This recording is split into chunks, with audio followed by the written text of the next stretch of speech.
So who's excited for a trial where you already know the verdict?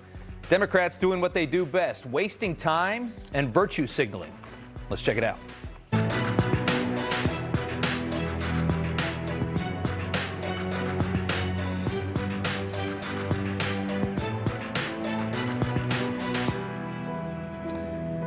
And welcome to Rob Schmitt Tonight. Happy Monday. We knew who was going to win the Super Bowl last night by the third quarter, and we knew the outcome of Trump's impeachment trial 2 weeks ago. That's not stopping Democrats from forging ahead, though, and wasting everybody's time. Donald Trump stands accused of inciting an insurrection January 6th. The former president had the audacity to tell a crowd of to peacefully and patriotically make their voices heard the day Congress certified the Electoral College.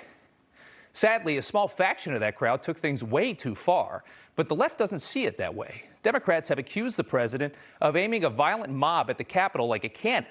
Obviously, the two sides are miles apart on this subject, but ostensibly you'd think Democrats are winning this argument because they've gotten support from weaker Republicans like Mitt Romney and Liz Cheney. Well, that is meaningless. Just remember, Mitt Romney marched in a BLM protest.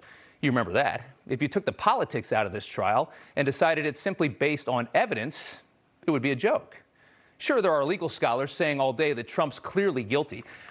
These days, you can find a, quote, expert partisan hack to say just about anything you want. CNN and MSNBC are pros at all that. Half of their economic experts are socialists. What does that tell you? But back to impeachment. In reality, the best argument Democrats have is that Trump went too far in his claims of election fraud. They've lost their mind trying to stretch that out into incitement of an insurrection. And they're going full press on this while ignoring their own much more malicious statements in the past. Chuck Schumer's comments towards conservative Supreme Court justices last year were 10 times worse than Donald Trump's. Take a listen. I want to tell you, Gorsuch, I want to tell you, Kavanaugh, you have released the whirlwind, and you will pay the price. So that's Chuck Schumer 1 year ago. Yet Schumer still managed to say this today with a straight face. Take a listen. The political right has been searching for a safe harbor, a way to oppose the conviction of Donald Trump without passing judgment on his conduct, to avoid alienating the former president's supporters without condoning his obviously despicable, unpatriotic, undemocratic behavior. But the truth is, no such safe harbor exists. It's quite a difference, isn't it? Maxine Waters literally called on her supporters to harass members of the Trump team in public. You see anybody from that cabinet in a restaurant, in a department store, at a gasoline station, you get out and you create a crowd, and you push back on them, and you tell them they're not welcome anymore, anywhere. So that was Maxine then. Here's Maxine now. He absolutely should be charged with premeditated murder because of the lives that were lost with this invasion, with this insurrection. All right, so the point is this. These are not serious people. They're politicians doing what politicians do, being dramatic and being ridiculous. At the end of the day, they know the case is a loser politically. That's why they're now trying to make this trial as short as possible. Senator Richard Blumenthal said over the weekend, Democrats don't want to over-try and add witnesses for the trial to simply prove the obvious.